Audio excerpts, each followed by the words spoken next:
اعوذ باللہ من الشیطان الرجیم۔ میں اللہ کی پناہ مانگتا ہوں مردود شیطان سے۔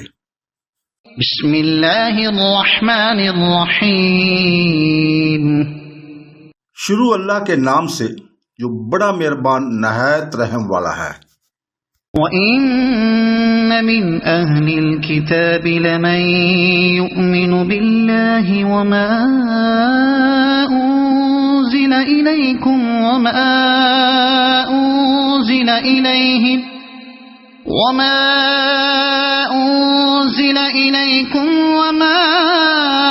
أُنزِلَ إِلَيْهِمْ خَاشِعِينَ لِلَّهِ لَا يَشْتَرُونَ بِآيَاتِ اللَّهِ ثَمَنًا قَلِيلًا أُولَئِكَ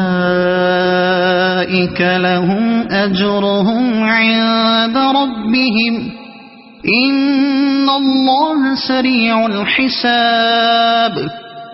يَا أَيُّهَا الَّذِينَ آمَنُوا اصْبِرُوا وَصَابِرُوا وَرَابِطُوا وَاتَّقُوا اللَّهَ لَعَلَّكُمْ تُفْلِحُونَ۔ یقیناً اہل کتاب میں سے بعض ایسے بھی ہیں جو اللہ پر ایمان لاتے ہیں اور تمہاری طرف جو آتر اور ان کی جانب جو نازل ہوا اس پر بھی اللہ سے ڈرتے رہنے والے ہیں، اور اللہ کی آیتوں کو تھوڑے تھوڑے مول پر بیچتے بھی ہیں نہیں۔ ان کا بدلہ ان کے رب کے پاس ہے، یقیناً اللہ تعالیٰ جلد حساب لینے والا ہے۔ اے ایمان والو، تم ثابت قدم رہو اور ایک دوسرے کو تھامے رکھو اور جہاد کے لیے تیار رہو تک کہ تم مراد کو پہنچو۔ اللہ تعالیٰ 199 اور 200 آیت کریمہ میں اہل کتاب کے اس فرقے کی تعریف کر رہا ہے جو پورے ایمان والا ہے، قرآن کریم کو بھی مانتا ہے اور اپنے نبی کی کتاب پر بھی ایمان رکھتا ہے۔ اللہ تعالیٰ کا ڈر دل میں رکھ کر اللہ تعالیٰ کے فرمانوں کی بجا آوری میں نہایت تندہی کے ساتھ مشغول ہے۔ رب کے سامنے عاجزی اور گرہ زاری کرتا رہتا ہے۔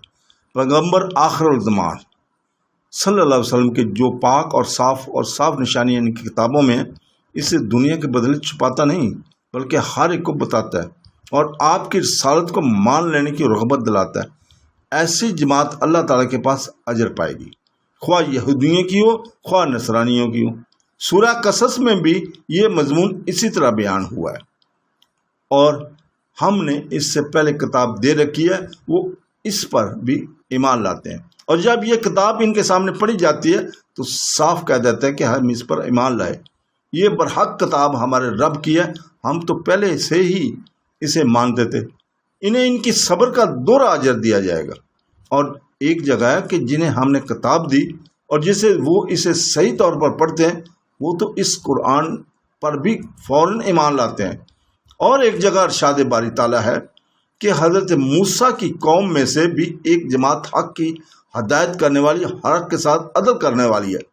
دوسرے مقام پر بیان ہے کہ یعنی اہل کتاب سب یکساں نہیں، ان میں ایک جماعت راتوں کے وقت بھی اللہ تعالیٰ کی کتاب پڑھنے والی ہے اور سجدے کرنے والی ہے۔ اور جگہ ایک ہے کہ اے نبی تم کہو کہ لوگو تم ایمان لاؤ یا نہ لاؤ جنہیں پہلے سے علم دیا گیا۔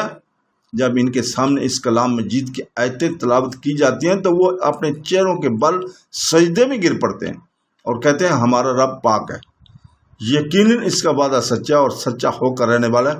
یہ لوگ روتے ہوئے منہ کے بل گرتے ہیں اور غشو اور غزو میں پڑ جاتے ہیں۔ یہ صفتیں یہودیوں میں پائی گئیں، وہ بہت کم لوگ ایسے تھے، مثلا حضرت عبداللہ بن سلام رضی اللہ تعالیٰ عنہ اور آپ ہی جیسے اور ایمان یہودی علماء، لیکن ان کی گنتی 10 تک بھی نہیں پہنچی۔ ہاں، نصرانی اکثر ہدایت پر آ گئے اور حق کے فرمانبردار ہو گئے۔ جیسے اور ایک جگہ ہے کہ آخر آیات تک، مطلب یہ ہے کہ ایمان والوں سے عداوت اور دشمنی رکھتے ہیں۔ سب سے زیادہ بڑے ہوئے یہود ہیں اور مشرک، اور ایمان والوں سے محبت رکھنے میں پیش نصرانی ہیں۔ صدق اللہ العظیم۔